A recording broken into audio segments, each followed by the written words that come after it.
Bismillah ar-Rahman ar-Rahim. Good evening, everyone.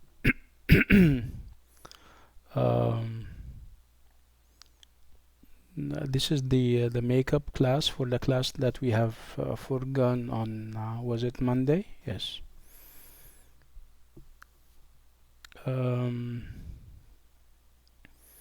so I'm hopeful that you guys are doing well. I'm also hopeful that you're perhaps halfway through or almost done with the TMA. Been talking about the TMA for quite some time, and I think you are now in a better position to write and write well.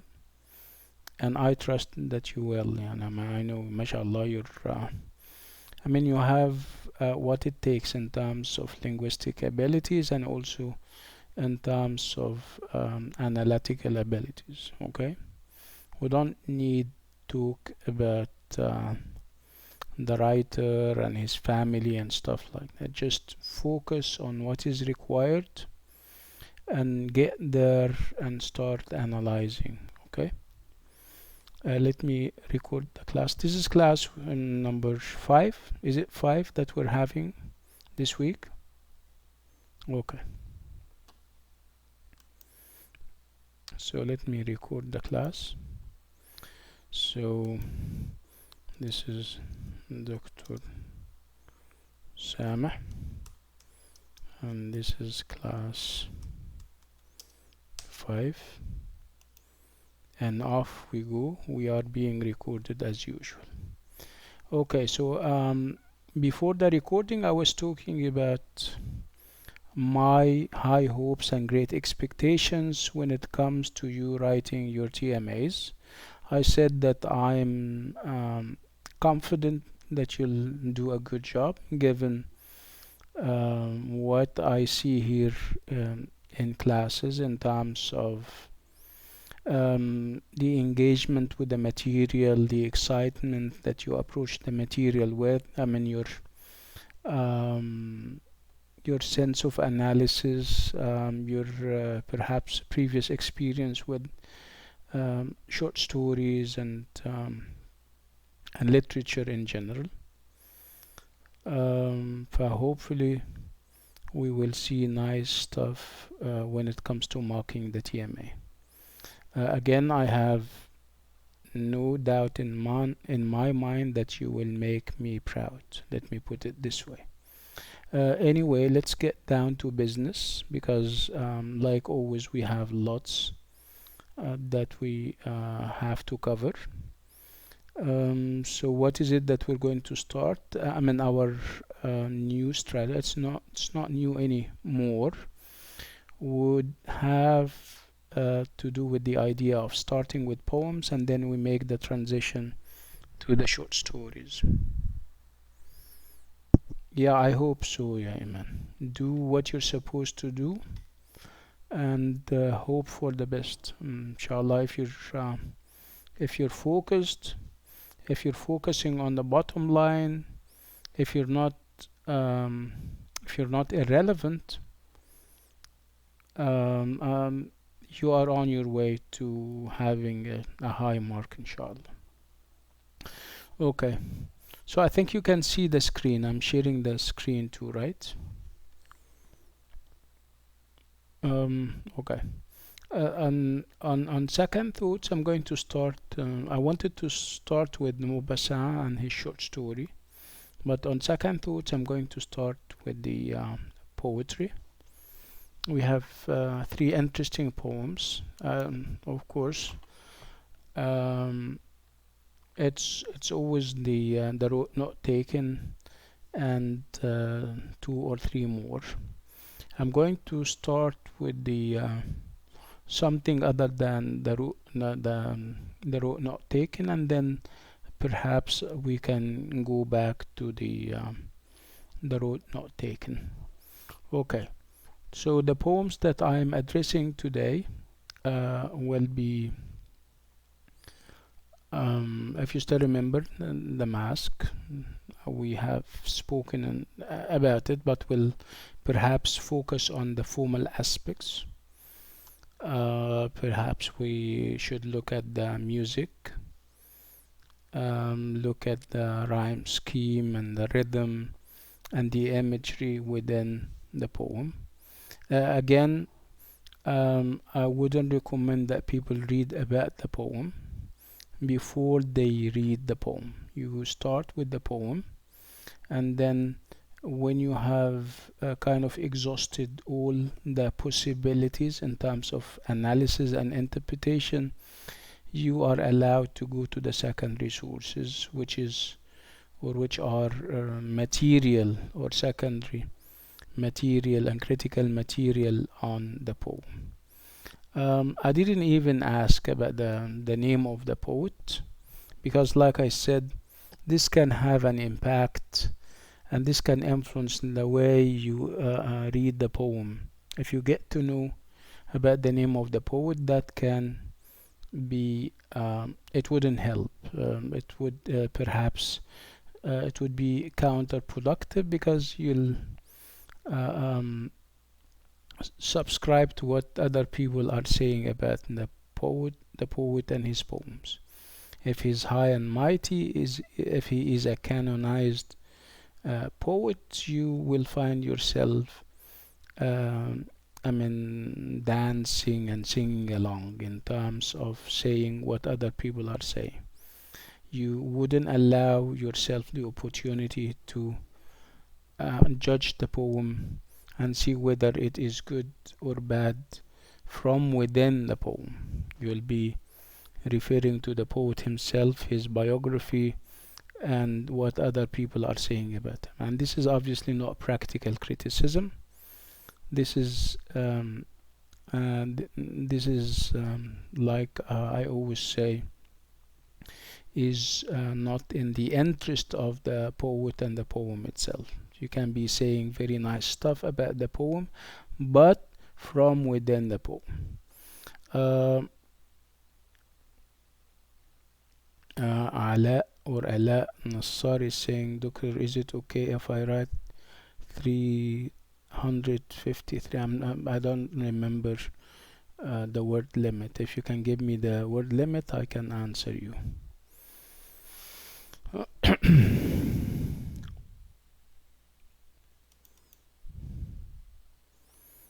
Yeah, you're fine. Okay, no problem. Yeah. Okay, no problem. Shouldn't be a problem. Okay. Remember this poem?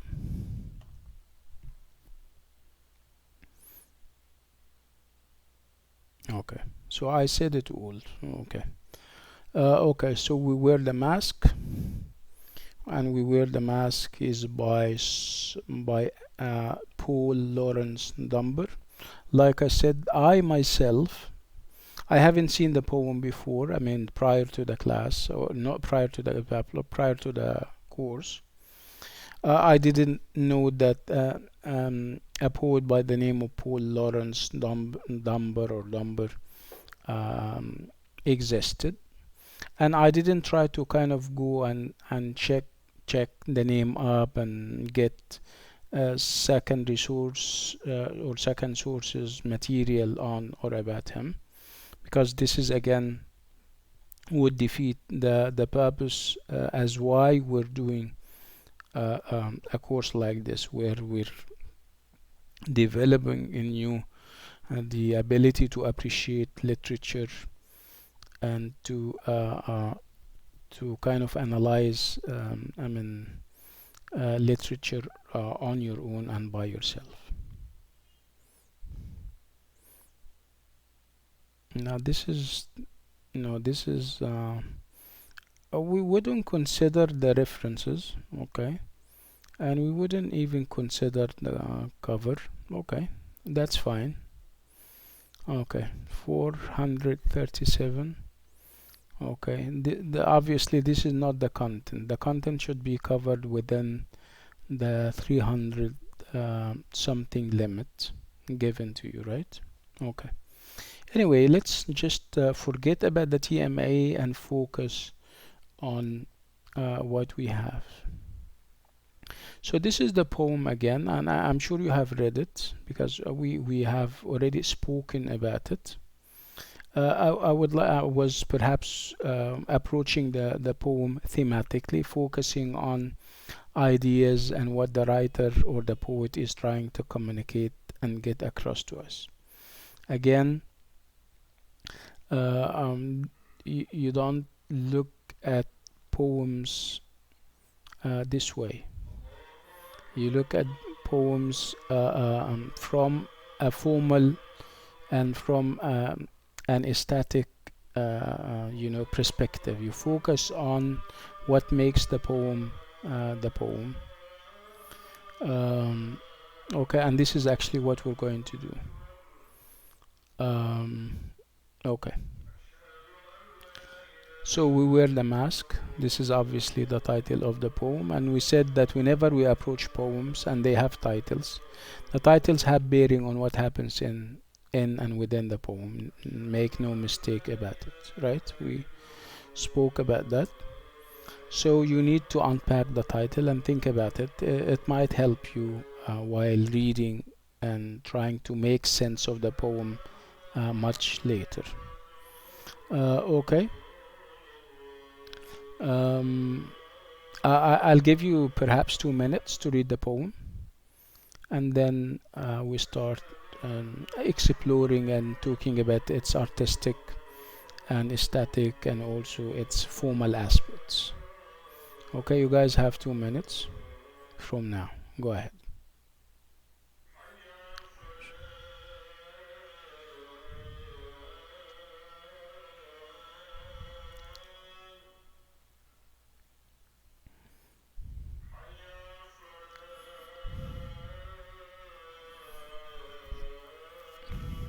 Is it also prayer times on your end?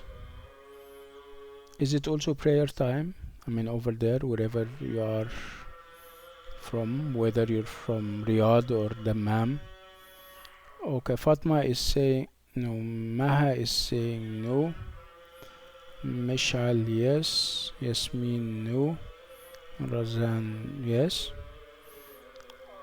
Okay. So the majority of class are having their prayer times now. And because it's Maghrib and Maghrib is very short, I know, and how limited time is in and around Maghrib. I'll give you 5 minutes. I would like you to go and pray for 5 minutes, and then we meet in 5 minutes, inshallah. So make it short and sweet. I'll see you, inshallah, in 5 minutes. Assalamu alaikum.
Hello, Bismillah ar-Rahman ar-Rahim. Are we back, everyone?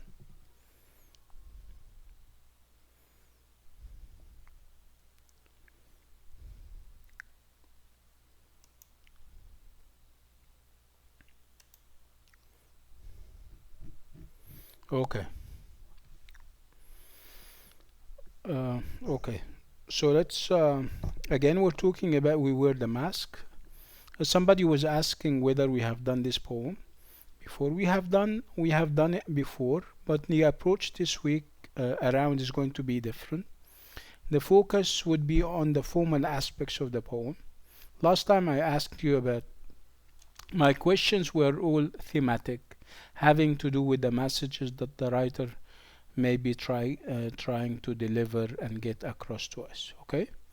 And also, I told you that every time you read the poem, you come up with ideas. So, no matter how many times you try, you will have something fresh to communicate and share with us. Okay?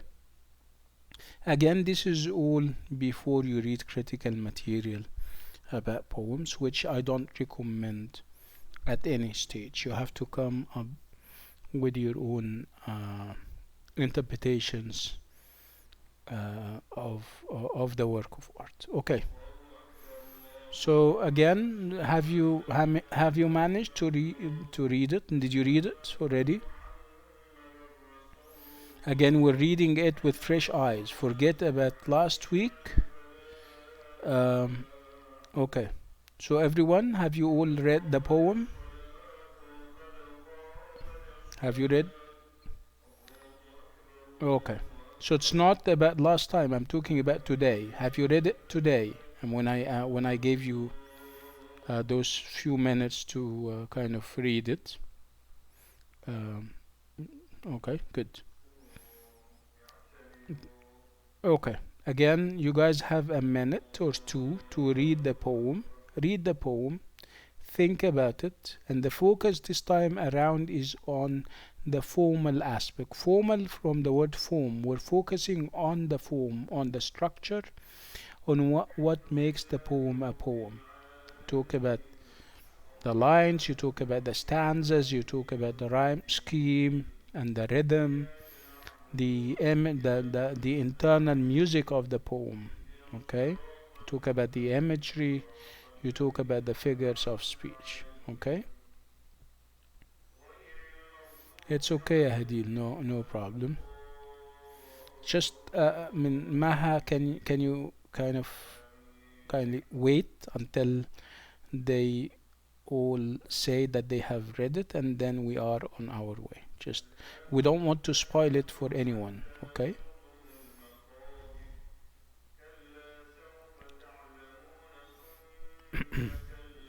Please let me know when you have finished reading it.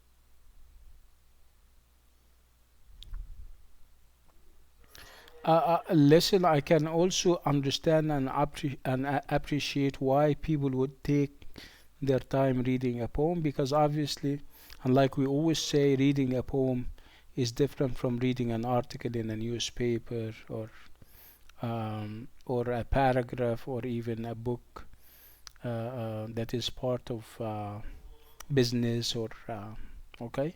So reading a poem is a totally different experience given how intensive and intensified the language is. Like we always say, whatever you can say in a book, you can say in a few lines in a poem. Hence the challenge, the real challenge. And that's why we said that poetry is not for everyone. To be able to write poetry is big, is supreme. It's not easy.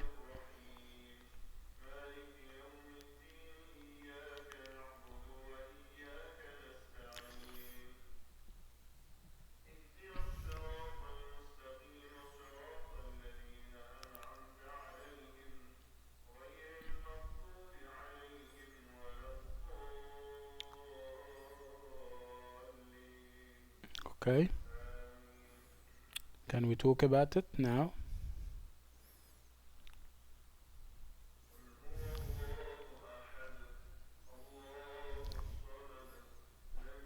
Okay. Okay, so let's talk about it. By the way, the mic is on, and you guys are enabled. If you feel like talking using the mic, please go ahead. It would be also a different experience talking or using the mic.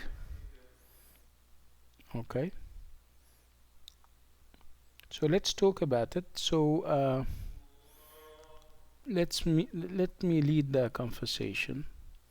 Um, what's the relationship, if any? What's the connection between the title and whatever you have read in the poem? Do you think that the title has any bearing on what happens in the poem, or is it just a random title that the writer is has just chosen? You think you're saying yes, which means that you think that there is a bearing on the rest of the poem. There is a connection. Okay, if somebody can elaborate on that. Anud Shaheen is saying, I think it is related. Faiza Al Sharif is also saying yes. So we need sentences, we need statements. If you say that it is what it is, you'll have to explain. Okay? So what's the relationship between the title and the poem? You guys said that there is a connection. Maha is saying it's about the theme of the poem, which is hiding our true feelings and under the mask. So this is how Maha sees the title related or connected to the poem. So the title is actually a representation of what happens in the poem.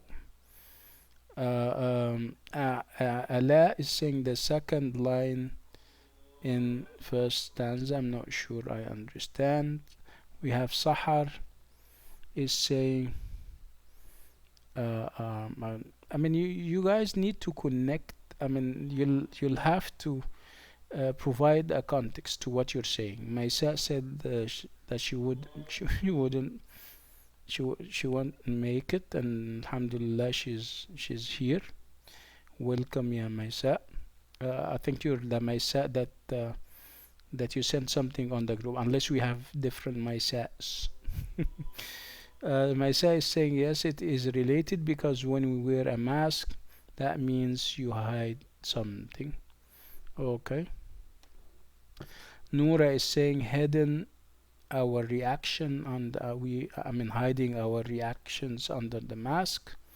Anud is saying masks are worn when we want to hide our faces, and the poem describes how humans hide their feelings. Okay, so somehow the two are related, the poem and of course the title of the poem. Arij is saying when people hide their true feelings behind their cheerful faces. Okay, okay, Mesa. Okay, so there is a connection. There has to be a connection. Let me put it in this way. So if there is a title, the title has to be related to what it is a title of. Let me put it this way. Okay. So who is hiding? I mean, who is to blame in the poem? The poet is referring to whom? To people hiding their perhaps bad behavior and everything, or or they are who is innocent in the poem? Who is trying to do what in the poem? So obviously there is a conflict. I can see a conflict in the poem, and I would like you to tell me about those involved in this conflict. So if you agree that the poem has tension, you need to tell me the tension is between whom and whom in the poem.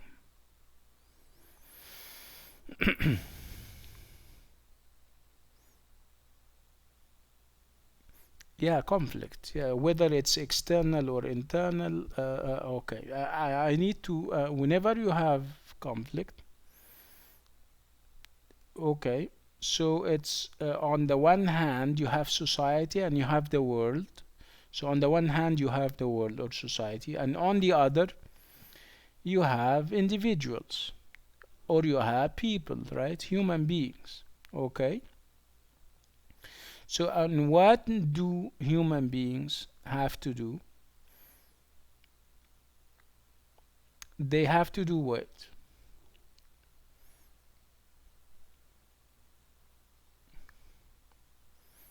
They have to look what in front of other people, in front of society.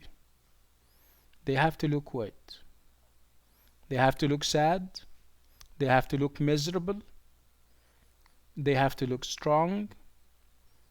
Okay.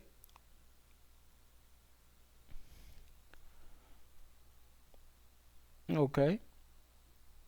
So we have the world on the one hand, and we have people on the other, and people have to kind of measure up to the expectations of the world. And the world, what are some of the expectations of the world? You'll need to have to show strength, to show that you're happy even if you're not happy, right?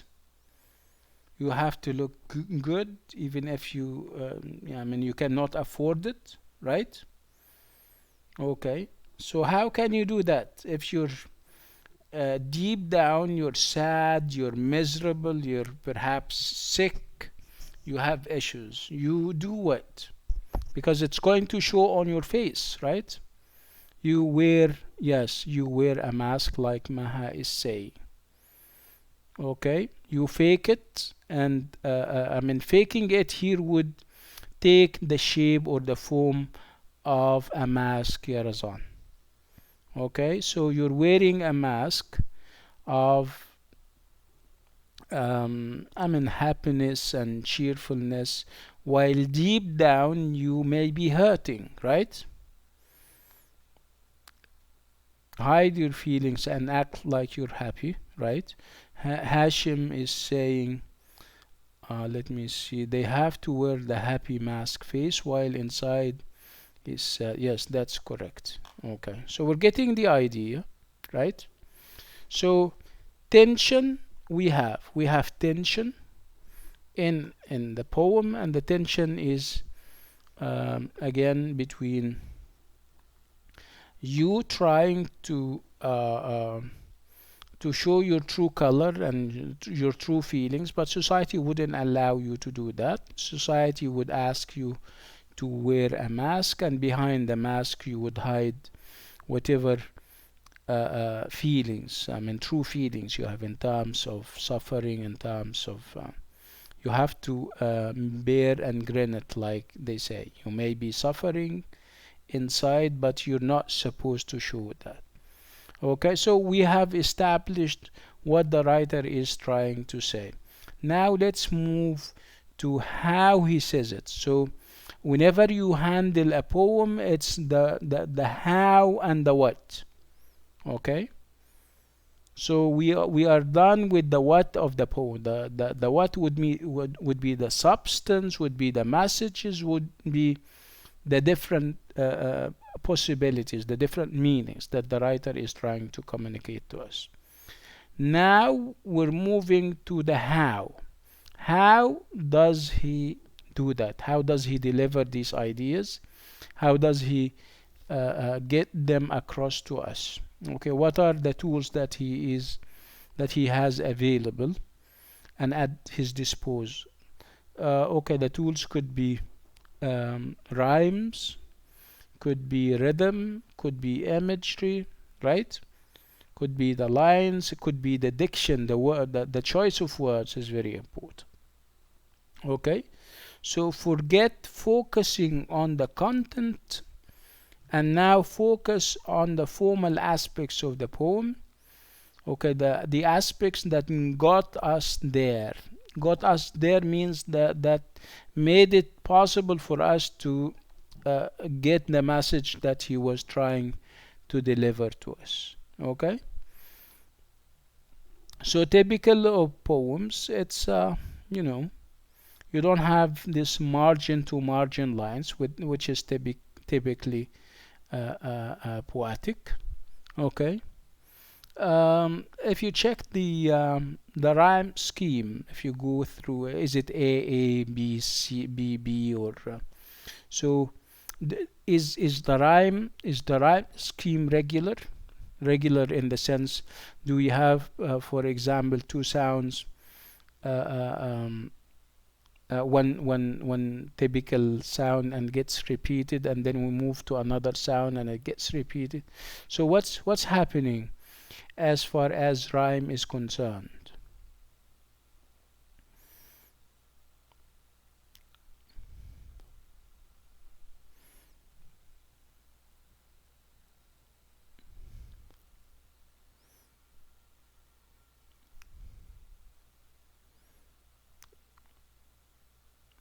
Hello, are you saying something? Yes. Wait, yeah, I think I missed something.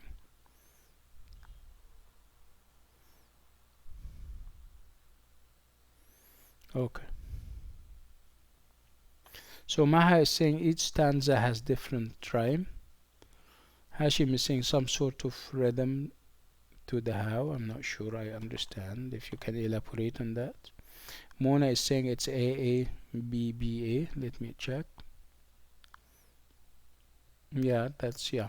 So is it, does this pattern gets repeated in the different stanzas? Yeah, Mona. Okay. Does it get repeated? So Maha is saying the first stanza is A B B. Are you sure it's A B B? A B B, and then the last line would be something else, right? Oh, okay. Okay. So what do you think of this rhyme? Would we call it regular? Would you call this kind of rhyme regular? No, it's not, right? Okay. And why? Why do you think, does it have anything to do with the theme or the idea? If you don't have regular rhymes, you normally have what? See how irregular the rhyme scheme is. Yeah, I'm saying, does it? I mean, is it meant? Is it a design that we're having? Is it kind of intentional and deliberate? Yeah, maybe, and maybe, right? Well, don't you think that would reflect the tension that we have in the poem, the conflicts that we have just spoken about? You wouldn't have said that. You never have said what you have said in a regular rhyme scheme. Okay, so like they say, desperate times would require desperate measures, or perhaps irregular measures, and this happens to be one of them. The fact that we don't have a regular rhyme scheme, that would be a reflection of the mood that the writer or the persona of the poet is having. So the mood is one of tension, the mood is one um, of nervousness, right? The mood is one of perhaps gloom. the persona of the poet is not of the poem is not obviously happy because of the mask that he has to keep wearing, hiding his true self and his real feelings, which are for the most part sad, right? Okay, so you see how short the poem is and how big the ideas are. This is poetry, mind you. Okay, this can be said in a short story, right? Bigger and longer. This can be said in a novel, bigger and longer, right? You see, in a few lines you can say it all. This is the greatness of poetry, mind you. And those who write poetry know about that. Okay, so let's look at the did you feel any music? I mean, did you feel that while checking the rhyme scheme and the rhythm, you feel that you're perhaps if you read the poem out loud, you would be singing, you would be giving a piece of music. We're checking the musicality, how musical the poem is. If you can feel that, Maha is saying you mean these irregularities indicate the tension of the speaker. Yeah, possible. This is my interpretation, yeah, Maha. Yeah, it's normally the case. Yes, Yasmin. I was talking to Yasmin uh, um, about what I forgot. Yasmin was kind of agreeing with me on something. The music and how musical the poem is, and if you can hear the music, if you can feel the music, okay.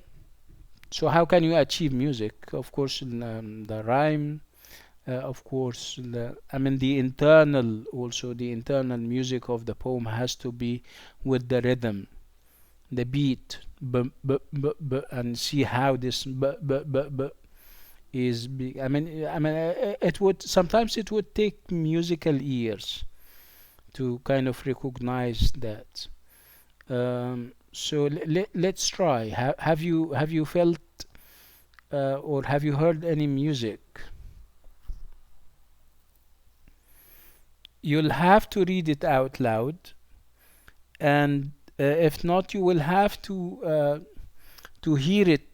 Recited out loud in order to be able to appreciate its musicality. So again, I was talking, and Yasmin was talking that she almost felt this kind of music. If Yasmin, if I heard her correctly, if I uh, if I read her correctly, did you mean the music, Yasmin?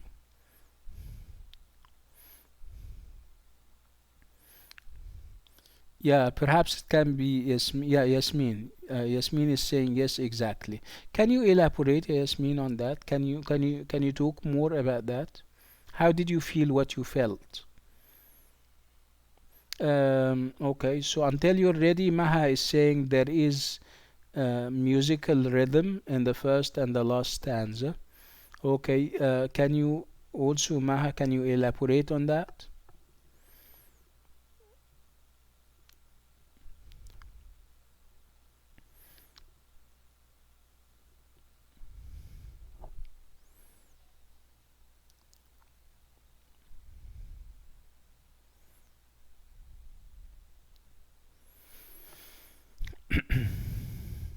Okay,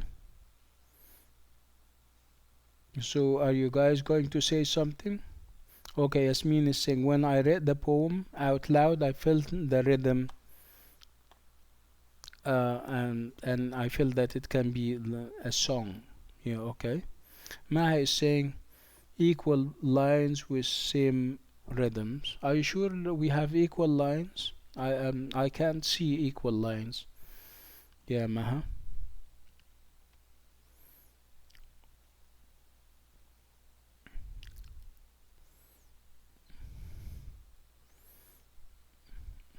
Okay. Okay, Maha is saying in the first and the last stanzas. Okay.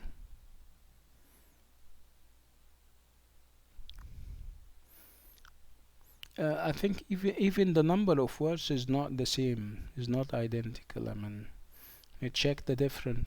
If you count the lines and if you count the number of words in each and every line, they seem to be different.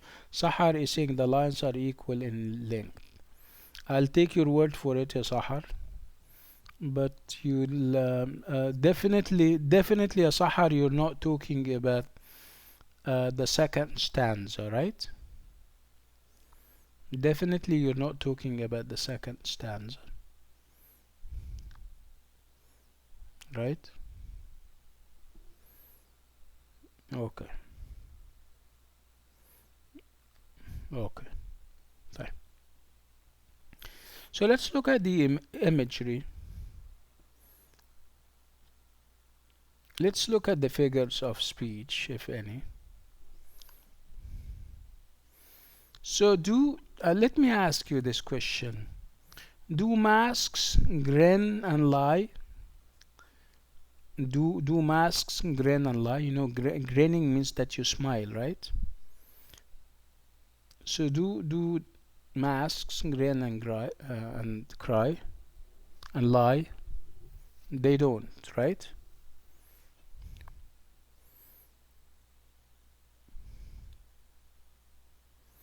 Okay, what we call this? This is called the personification, like Anud is saying, where you give an object, an inanimate object, the features and the attributes of a human being, right? And what are the attributes here? Man is capable of grinning and of lying, unfortunately. Okay? Yeah, people have a tendency to, of course, grin, and smile, and uh, cry. Lie, I'm sorry. Okay. Okay. What else? What else caught your fancy in the poem? What is it that you liked most about the poem?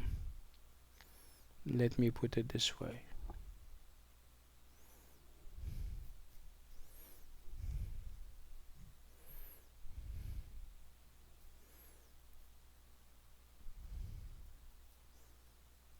Nothing? Are you sure? So if you're not saying anything, it means that nothing caught your fancy, obviously.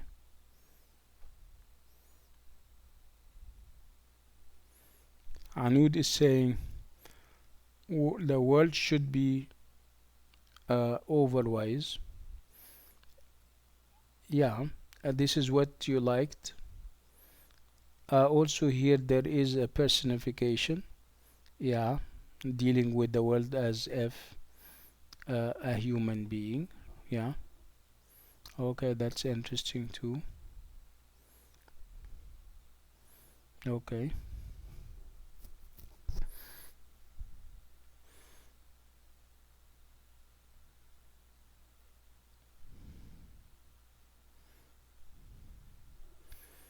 Okay. So obviously human beings are, and perhaps for the first time, are on the receiving end of injustice. The fact that doing they are not done justice to. I mean, they are being um, hunted and haunted, if you like. They cannot freely express what they feel, suffering and sadness. They have to wear a mask hiding all of that.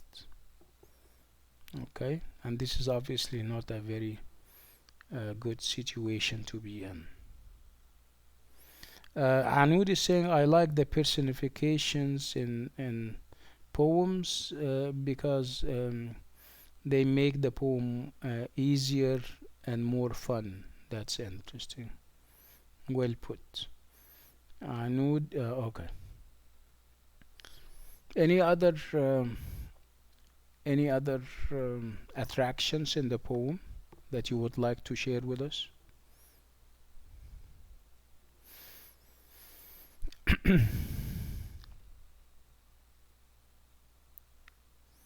Okay, good. So, you know something? We're going to leave this poem behind and go somewhere else, and we are going to revisit it next time. And like I said, every time you read the poem, you come up with new sensations, you come up with new interpretations, and we're going to do just that. Okay? So let's move to the second poem that we have. This poem is a different one, and it's also new. Um, New means that we haven't done it last week or the week before or at any time. Okay. So I would like you. No, we have it here. Okay. So I'll give you 3 minutes to read the poem. And by the way, being very thin and skinny, uh, like like this, does not mean that it's not a deep poem, right? So it's not about how much you write, like we agreed. It's about how concise and to the point you are. And poetry is about the intensifications of everything, including feelings. Go ahead, you guys have 3 minutes to read the poem and think about it and reflect on it before you come back to me with perhaps interpretations and analysis. You guys have 3 minutes, and I'll read it along.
Okay.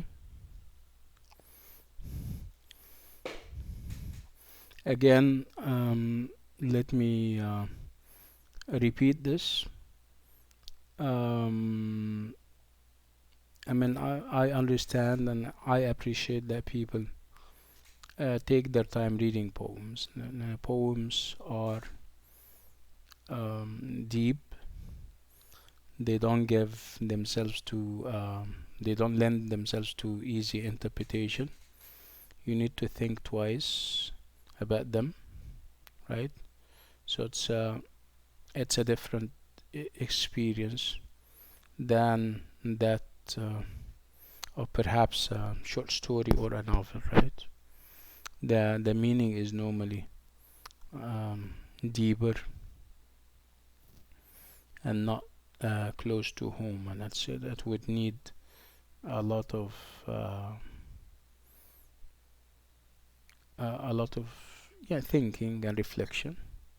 So Maha is saying it's about racism and slaves and black people, revolution, or I got it wrong.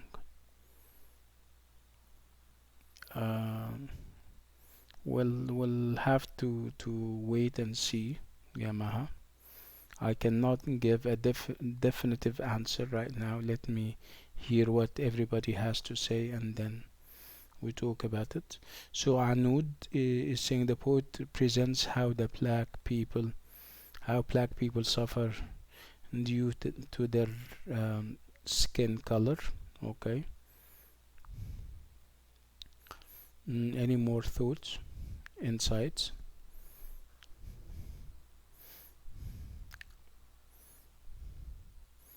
Any other interesting insights, everyone?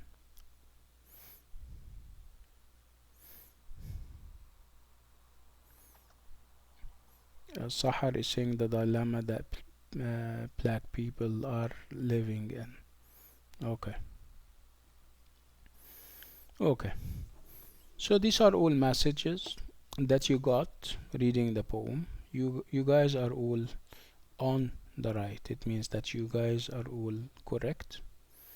Again, you can almost tell. I mean, it's also a straightforward poem. It is true that it is full of human pathos and full of human. Um, I mean, it's full of feelings. I mean, you can easily identify with the persona of the poem, and you feel those. I mean, fellow feelings and those sensations. Um, it's all of that. I mean, the poem is not difficult. Perhaps, and it's easy. I mean, but the issues that it addresses are bigger, or you know, very relatable. So Anud is saying the poet mocks the people who underestimate him. Yeah, okay. Anud is saying that one day he will become something, inshallah. Okay. Um, Again, we're stressing the fact that the poem may look straightforward and may not look so deep. You understand it right away, but when you come to think about it, you start to appreciate it. Perhaps when you read it for the second and the third time, like what we always do with poetry. So there is more to poetry than what immediately meets the eye. Let me put it this way. Okay. Um, Again, another chapter in humanity's book of suffering, whose protagonists and heroes are this time around, black people. At one point, they are women. At another, they are black people, and later it can be another segment of humanity. The poem is also very relatable because of what we are seeing happening in the USA today, right? So what is happening in the USA today is very relevant to the experience of the persona in the poem. Also the idea of getting the recognition that you deserve. right? So obviously the persona in the poem is not getting the recognition that he deserves, right? He's also pointing to the hypocrisy of the white man, right? It seems that he, okay, within the confines of their house, yeah, I mean that this black guy stays with them, perhaps chit chat and talks and everything. Once they have company, once they have people from outside, they take him to the kitchen. So if anything, this is of course hypocrisy, right? You can be treating me very well, but the idea of not, sometimes you don't feel, um, you know, that my existence is right, and you wouldn't feel comfortable while I am being around. That's a problem. Okay, so again, we're talking about the idea, or the broad idea in the poem would be injustice done to, or against black people by their white counterparts. And this is actually a sad chapter in the history of the US, and it doesn't seem to have an ending, right? It unfolds even as we speak. But this is the message that the writer or the poet is trying to get across to us. Injustice, unfair treatment, but there is a sense of hope that he is giving us, a sense of hope coupled with challenge, that at one point I won't take it anymore. The idea of taking me to the kitchen so that other white people don't see me is not acceptable. I may be accepting it now, but strategically this is not going to happen. At one point I will do something, and I'll come back from the kitchen. I'll share with you the table, share with you and even your white guests, right? Before the sad events that we're seeing in the USA, black people were almost there. In terms of recognition, suffice it to say that Barack Obama got elected as president, and he was black.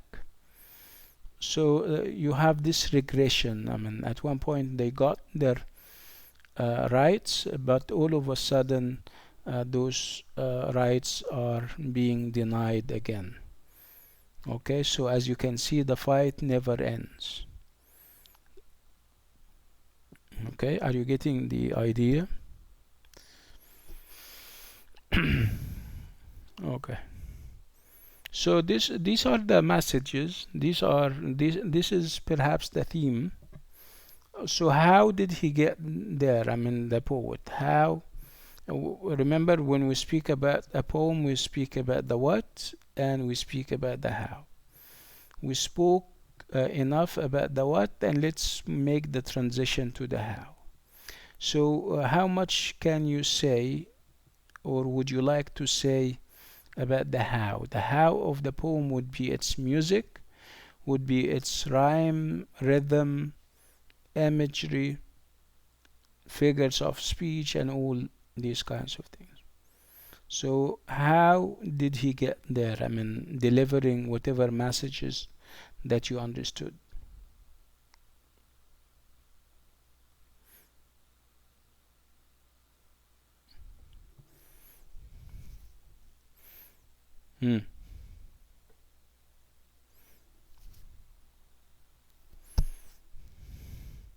So we're focusing now on the how rather than on the what. Okay, Maha is saying that we have metaphoric language. Okay, so prove it. Give us examples, Maha.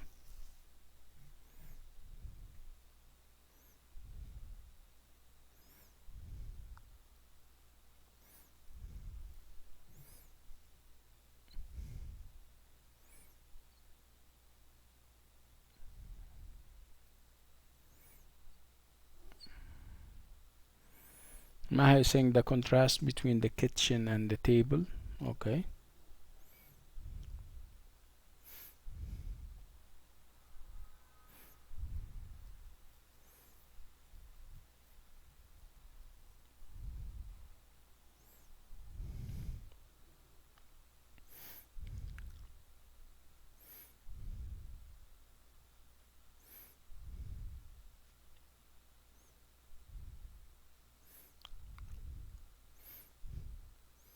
Hmm.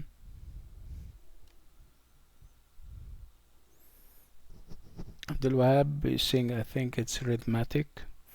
Yeah, rhythmatic it is, yeah, Abdul Wahab. Can you elaborate? Can you expand on this idea of rhythmaticness that you're referring to?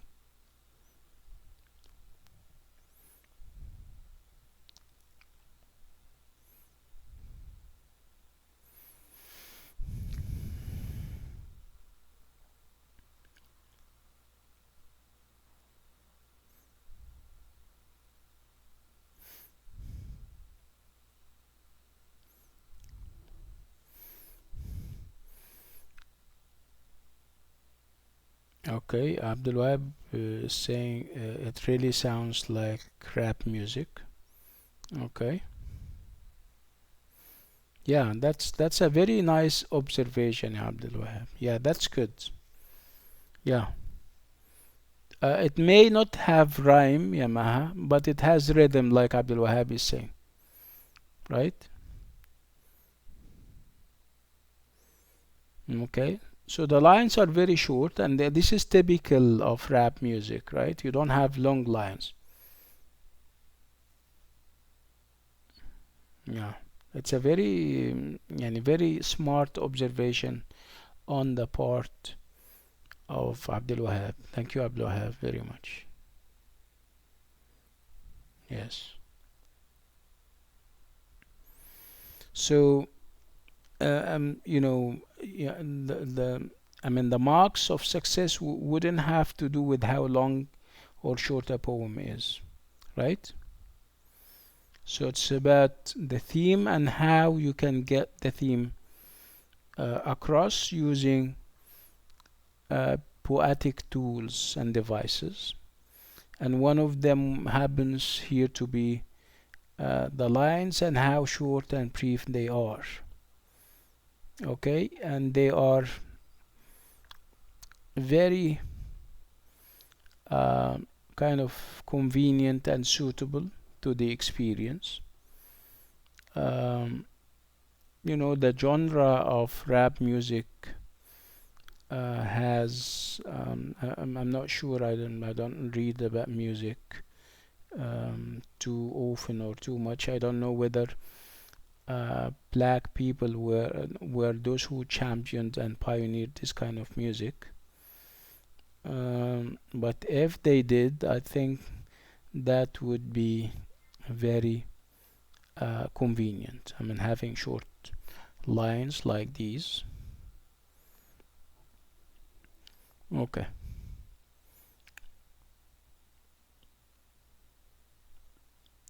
So what else?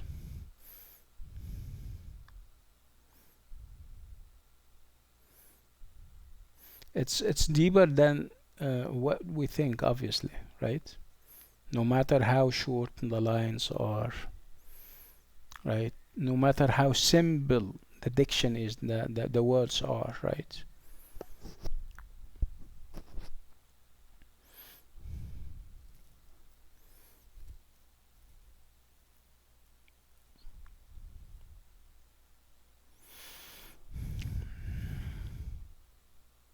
Okay. Um, I leave it at that, and I like we're going to do with the other poem. We'll revisit it next time. I would like you to read it more and try to come up with what what really counts. What really counts in a poem would be it's the formal aspects, not the thematic aspects. Yes, Abdul Wahab is saying that you may have short lines and simple language, but there would be I mean the meanings are the meanings of the poem are big and significant and all.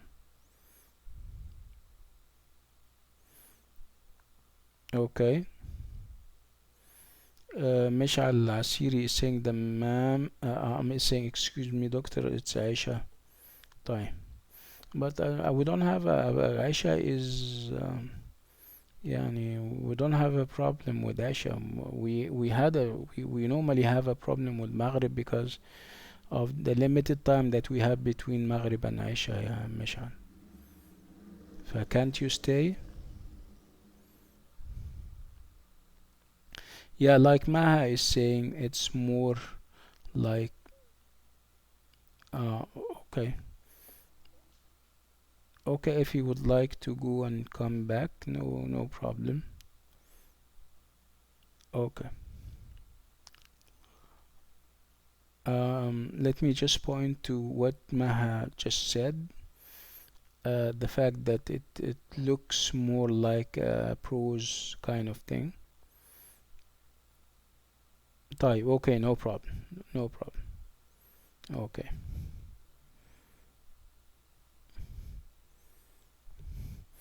Okay. So let's move somewhere else. Let's move to our friend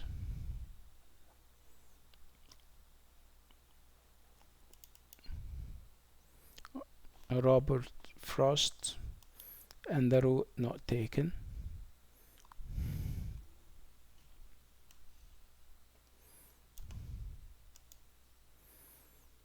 Okay, so this is the poem that we've been talking about for quite some time. Okay, perhaps we didn't talk enough about the significance and the messages and how he gets there. So you have read the poem so many times. Okay, Abdul Wahab has something to say. One of the meanings of the poem is that because of the color of his skin, they underestimate him, but he is so confident that one day he will be in their position, which happened what happened with Barack Obama. That's good. Okay. Reem is saying, I feel that this type of poems is the most beautiful. I mean, the other poem you mean. You're talking about Langston Hughes poem, right? Okay. Okay. Interesting enough. Let's now move to Robert Frost's poem and see what you have to say about it. Okay, so Anud is saying I like both poems. That's good. Maha is saying after many readings I can say it is really controversial and has no fixed explanations, and like I said last time, this is perhaps the beauty of the poem, the fact that it lends itself to so many interpretations, right? Okay, so Iman is saying this is a very pretty poem. Okay. Okay. طيب. We're going to read it with fresh eyes again. Every time we read it, we come up with ideas. And this is exactly what I want you to do for the upcoming 3 minutes. I'll give you perhaps another chance to read the poem, but I would like you to read it with fresh eyes. Approach it as if you're reading it for the first time. And let's see what will come out of it. Okay? You guys have 3 minutes from now. Go ahead.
Okay, are we done?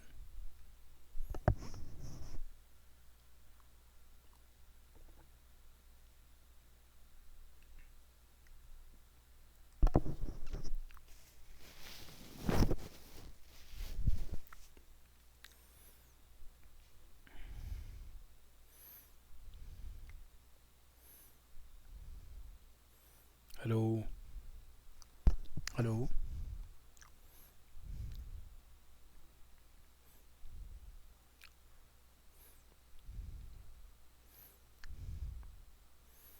Okay, yeah, okay, good. So my question is about if we have new insights, things that we haven't unlocked when we read it for the first, the second, and perhaps the third time, things that you're discovering in the poem that you haven't seen before. Remember, we're reading it with an open mind and with fresh eyes. So, can we talk about that? How different this reading is, if it is any different.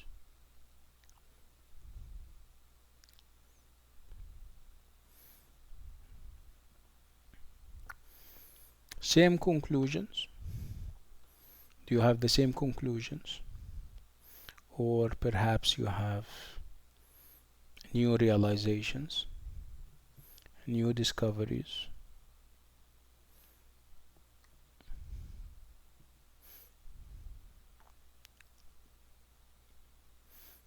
Mm.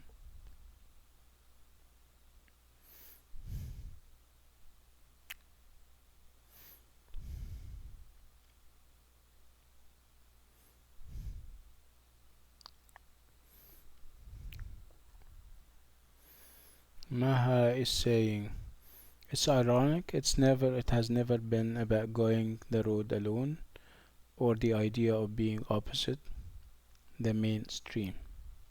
Can you elaborate on that? What do you mean by that?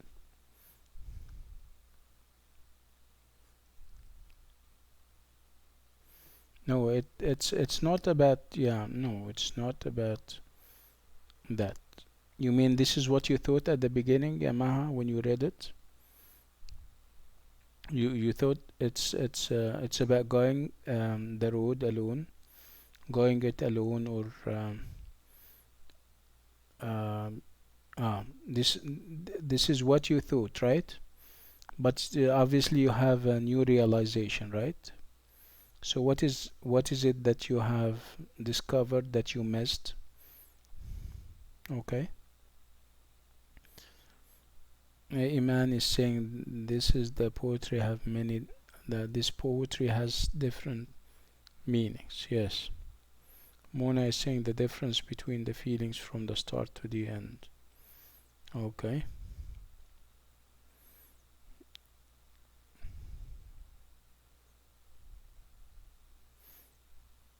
Hmm. What else?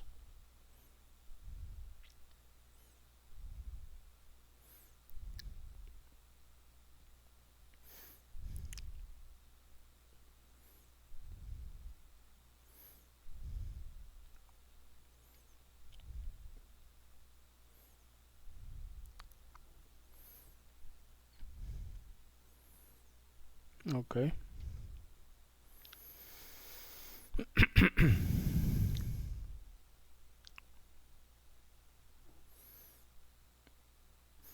Have you ever tried to kind of paraphrase it for yourself?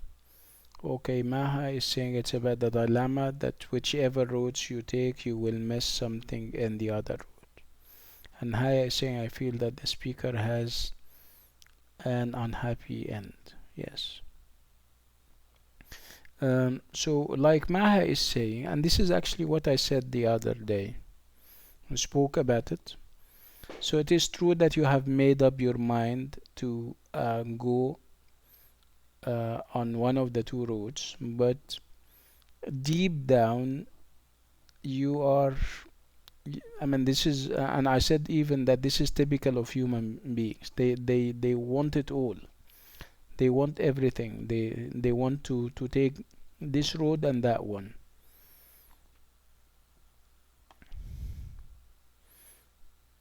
Let me see what Abdul Wahab is saying. From my view, I think the poem has a big inner meaning. Something that like that he is in front of two paths, which are Islam and Christianity, and he was in deep confusion. That's why he regrets and returns. It's something deep. Mm. Okay.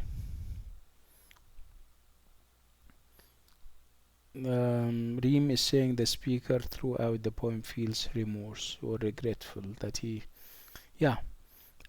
Again, if you're going to generalize, if you're going to think of this guy as an everyman kind of persona, you're going to think of the choices that we make. We make a choice, but because of the fact that we had options, we always think of the other option. Okay, we have used the first option, we have chosen it and everything, but our eyes and minds are set on the other option. It's this dilemma of what if. Remember, I spoke to last time we spoke about that with what's her name, Al Sabbagh. Let me check the name. Who's remember Al Sabbagh? What's your first name? I'm sorry. Sahar. Yeah, Sahar. We spoke about that, and Sahar didn't seem to agree with me when I said that you have chosen something and you have your eyes and your mind and perhaps your heart set on the other choice. What happens, right? And this is what clicked with Maha this time around. Right? It's never about going it alone, right? It's never about challenging the mainstream, right? Okay. Okay. So again, I was talking about the idea of paraphrasing the poem for yourself and quite of, yani, kind of unpacking it for yourself.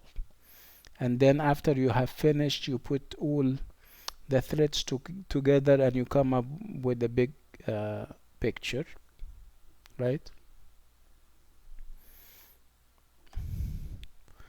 So two roads diverged in a yellow wood. So two roads that we have and they diverged. Okay, one right perhaps and one left. And sorry I couldn't travel both. Typical of human beings. I mean, you can't go this way and that way at the same time. And when he says, and sorry I couldn't travel, obviously he's not apologizing. He's saying, and he's right from the very beginning is saying it all. He's saying that I felt sorry that I couldn't travel both, which is typical of human beings. You want this and you want this and you want everything.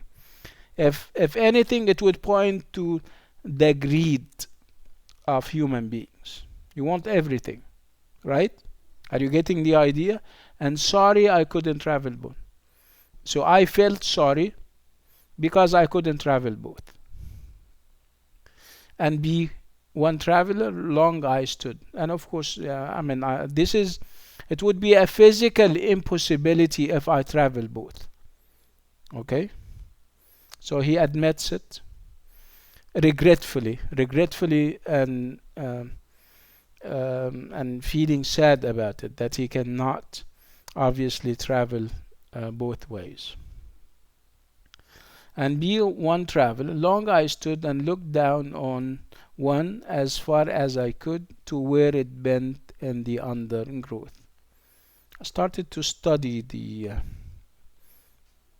the situation so that I can eventually come up with a decision whether to go this way or that way. I would have liked as a human being to go both ways, but this is obviously a physical impossibility, and in spite of the fact that it is a physical impossibility, I feel sad about it. Um, typical a typical human attitude where obviously human beings want everything. So acquisitive. We're so acquisitive whether we like it or not, whether we admit and acknowledge it or not. Sahar is saying, Doctor, I think he didn't feel regret because at last he said that it is okay. I choose the easiest road, right? Or I didn't understand. Uh, Again, I'm moving with the poem line by line. Yeah, Sahar. I'm giving perhaps a literal interpretation of what is happening. Okay, when we're done with this level of interpretation where we focus on the word, we can come up with conclusions and see whether we're going to agree or not. Okay, so then took the other, and just as fair, and having perhaps the better claim. Then, after a while, after I studied my options, I took the other road as just as fair, and I think it was a good choice. And having perhaps the better claim, and the road itself promised to be a better deal. Why? Because it was grassy and wanted wear. It was grassy, it means perhaps the other one was kind of desert like. It's not as grassy, let me put it this way. And wanted where it means that it was not often it was not often trodden. It was kind of new. No, it wasn't worn. Not so many people used it. Though as for that, the passing there had warned them really about the same. If you look at the other one, it's a different experience. He's saying that it's not as new as the one that I have chosen. And both that morning equally lay in leaves, no step had trodden black. Oh, I kept the first for another day. He has his, again, he has chosen, but he has his eyes on the other road, which he says also. It seems to me that it is also fine. It's not too worn. It's not too used and everything. Okay.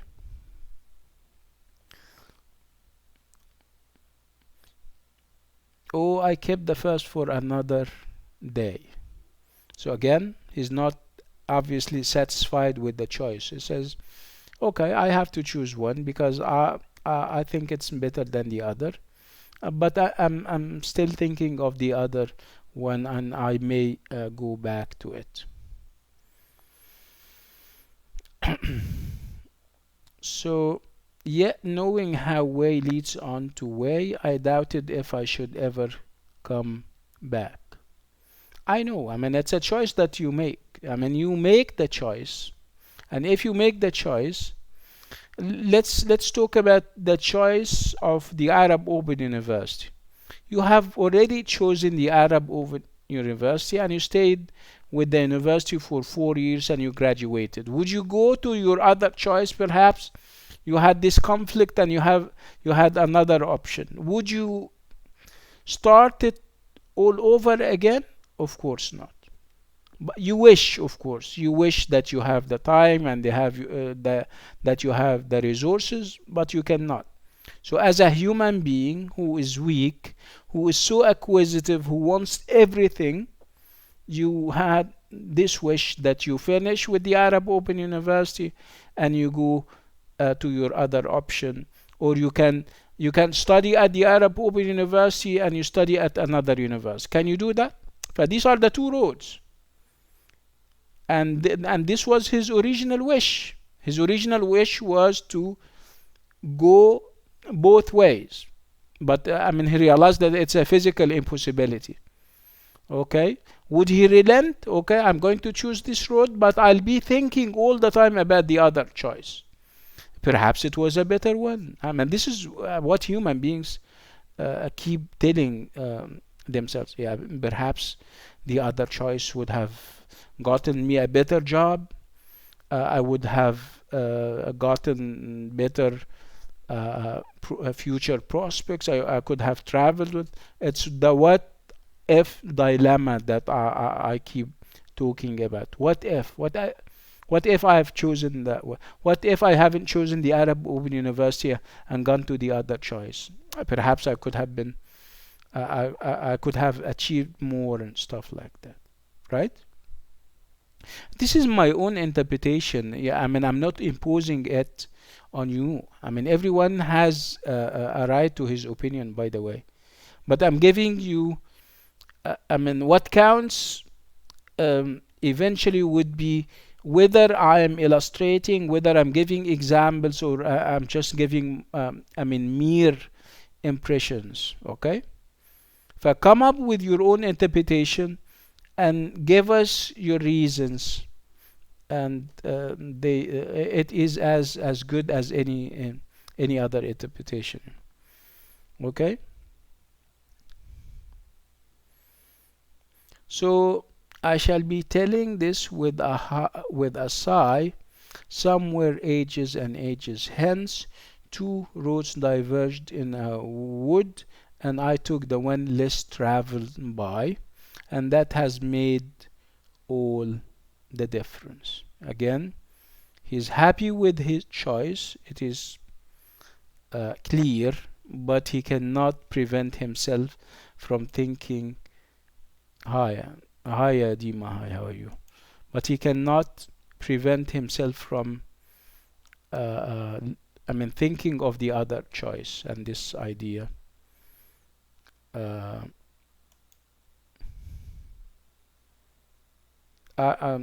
no, I don't give feedback now, yeah, Dima. I mean, when the time is up, when the cut of date or the due date is over, I will download them and then start working on them. This is too early, my dear. Okay.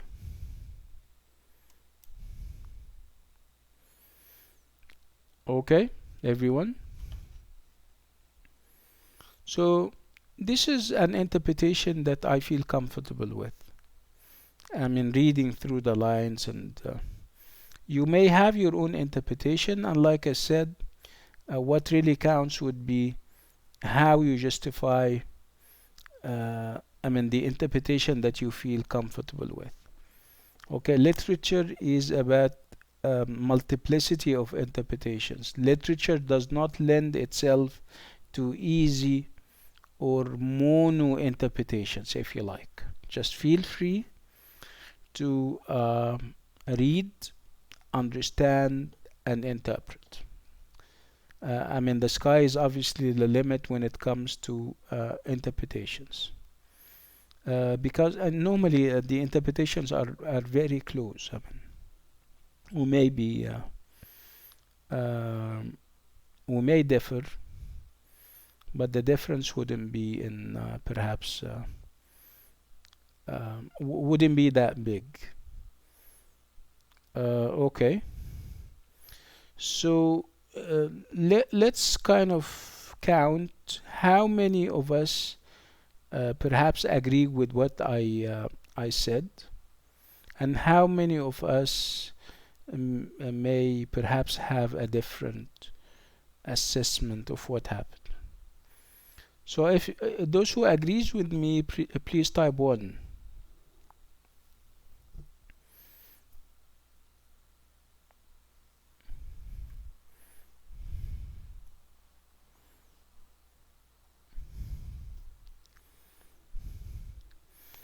Perhaps I should, yeah. Sahar is saying, okay, so Sahar believes that what I said was satisfy. You mean about the idea of interpretations or my interpretation of the poem, ya Sahar?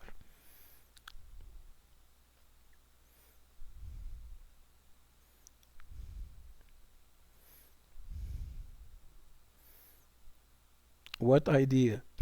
Okay, yeah, but can you be generous with the words شوية يا Sahar? Can you tell us?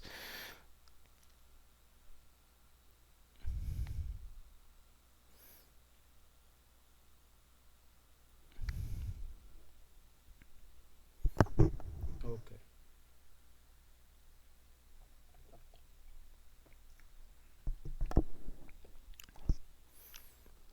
So again, read the poem on your own, and we can. Thank you, Reem. Thank you so much.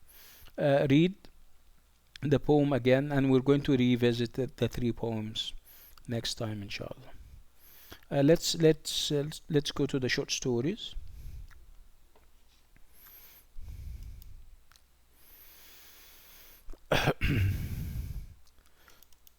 And today we're going to do a very interesting short story. I shouldn't be saying interesting or not interesting because this is perhaps is spoiling it for you. I'm sorry. Okay, so Sahar is saying, sure, I mean you were explaining what exactly happened. That is the thing I think that is satisfied me and very right. That what I meant. Okay, thank you, Sahar.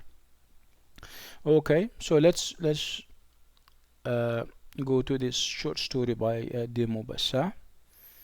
Again, I'm not going to judge it because judging it would be influencing you and how you see it. And this is again something that I don't want you to do. I mean, you shouldn't be affected by what other people are saying about the thing. You go read the text yourself and come up with your own conclusions and assessments.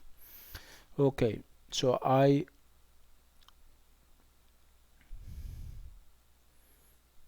okay. Remind me like 5 to 10 minutes before the end of the class, yes. Okay. So what do we have to say about this short story? Did you read it?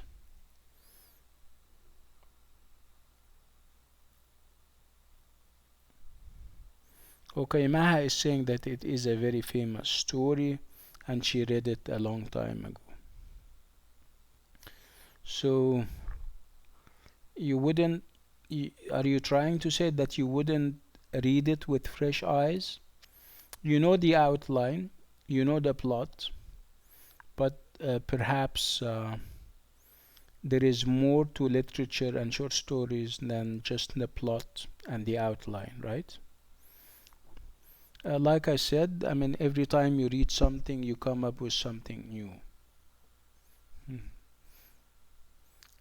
Okay. So let's talk to people who have read the poem recently. Who has read the poem?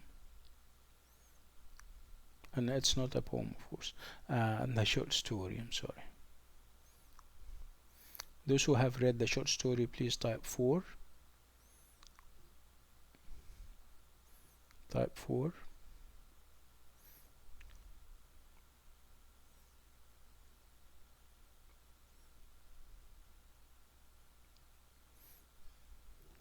None? That's very strange. So it's only me and Maha and who else? And Abdul Wahab. So Abdul Wahab, me and Maha and Mona.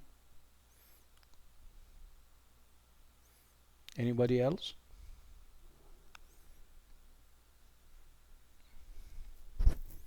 Why not?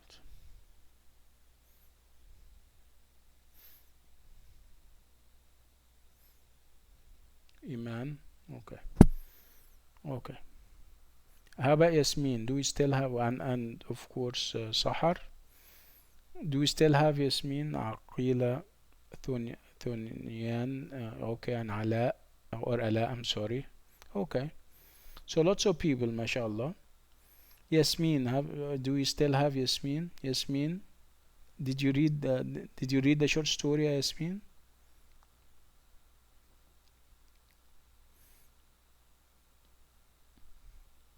Okay, and Reem read it too. Okay, and Ala, yes, Ala, yes. Okay. So, what do you have to say about the short story?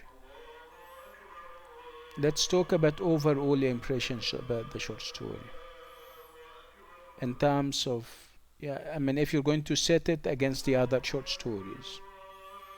So, tell me about your impressions, whether you liked it or not, whether the other short stories are more, perhaps more interesting or not, stuff like that. Go ahead.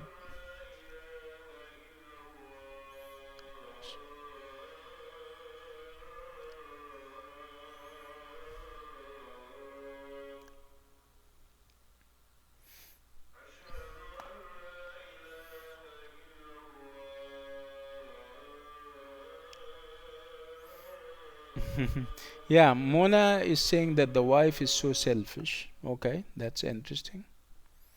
Okay.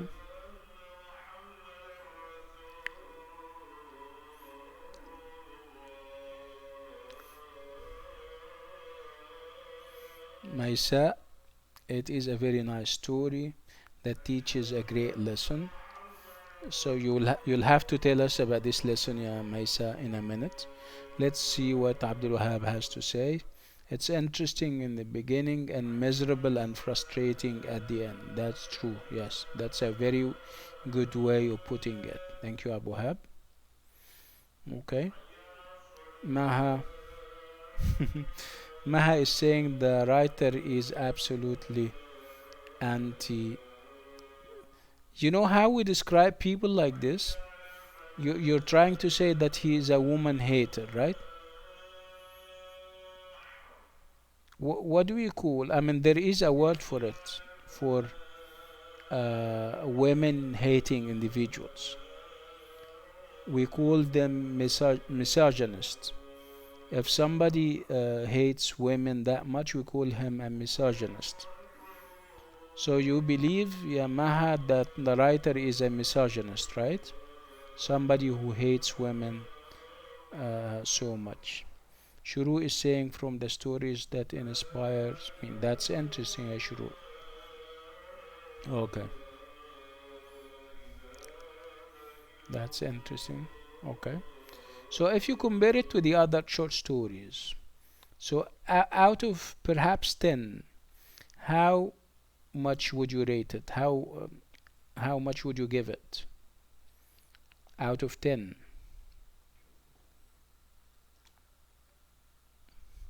10. Maisa is saying 10. Okay. So Maisa, if you're comparing it to the other short stories, that would be your best, your favorite so far. Sahar is saying 9. Abdul Wahab 10. 9. Mona. So mashallah, we're having very favorable reviews of the short story. Okay.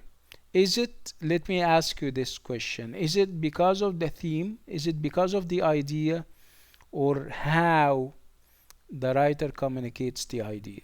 Is it the what again or the how? I mean, your impression and the positive feedback that you're giving is based on the how or on the what of the short story.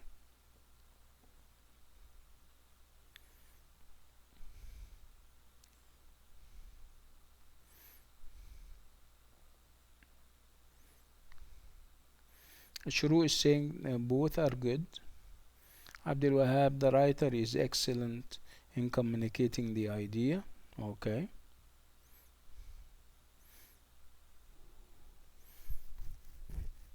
Okay.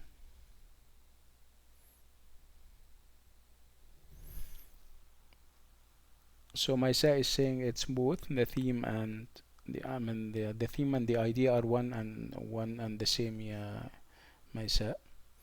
So it's the theme and the idea rather than the form, right? Not, rather than the what, I mean the how.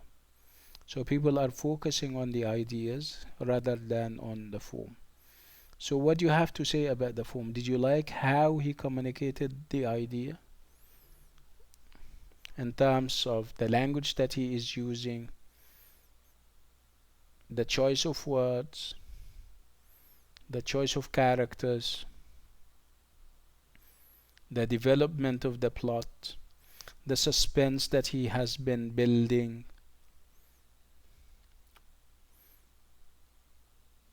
right? Remember we said that you normally focus on the how, and you see how you see how the how gets you to the what. The how would be the devices, the language, the style, and the what would be the ideas and the themes. So again, the how should get you to the what. You cannot have a what unless you have a good how. This is what I'm trying to say.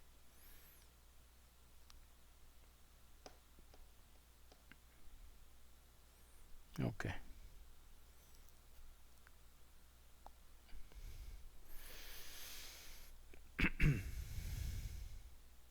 Any other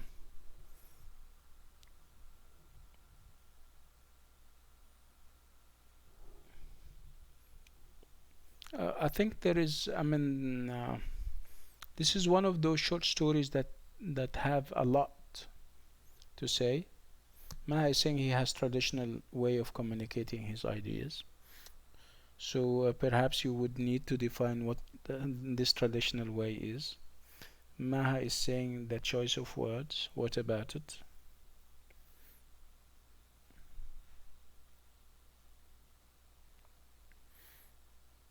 Okay, I'll tell you what we'll do.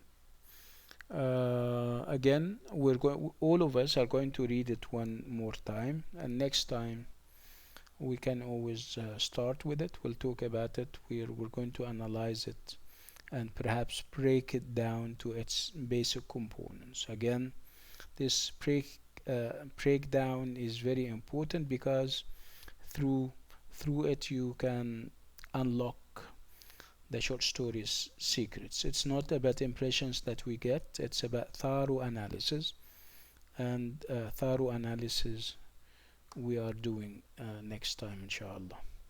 I'm going to stop on this note and with this item, but before I do just that, I'll give you perhaps 5 minutes to somebody had concerns, and if she wants to share them with us, that's okay. I think it was uh, Sabah. I always forget the first name, I don't know why.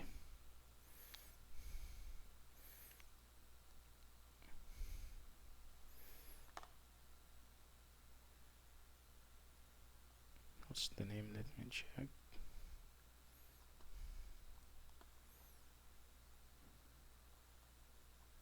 I think it's Sahar, yes.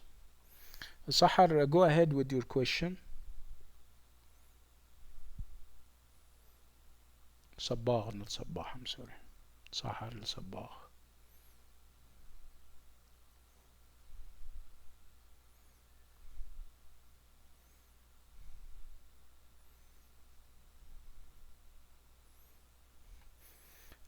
I have two questions. First, what are the maximum number of words that we can write?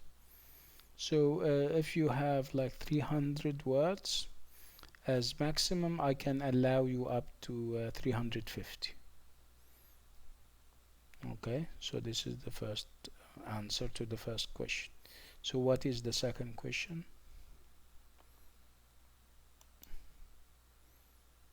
Yeah, yeah, please. It's okay, Abu Hab. Thank you so much for coming. I'll see you next week, inshallah. Bye bye.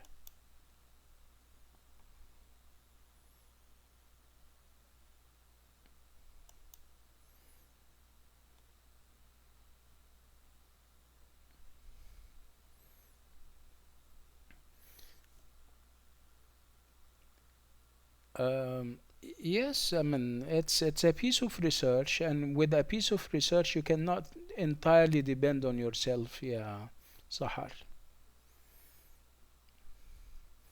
مع السلامة Michelle. Thank you so much for coming. Well, you don't have to mention names, but you will have to write a bibliography that would include names. And you would have what we call in-text citation. If you're using ideas within the text that are inspired by other people, you will have to mention that. Okay? So my saying I'm not satisfied with my TMA. I feel there are a lot to talk about, but the word limits me or stop me.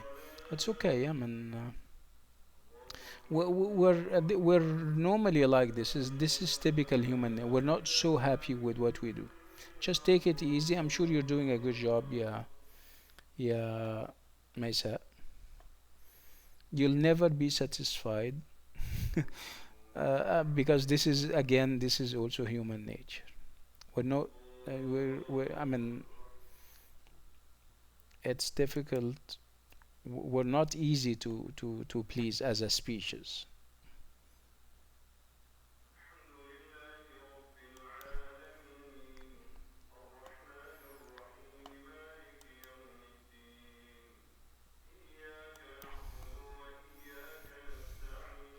I'm sure you did a good job, yeah, Maisa. Just take it easy on yourself. Um, okay, so Sahar is saying, yeah, really 300 are very few. I know, well, and I appreciate. But there is obviously nothing I can do because I am not the GCC, I'm not the General Course Coordinator. Do your best and hope for the best, like I always say.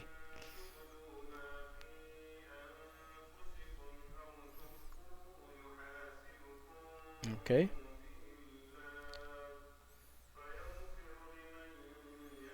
no problem. I'll see you inshallah next week. And until then, I wish you all the best. Assalamu alaikum. Bye bye.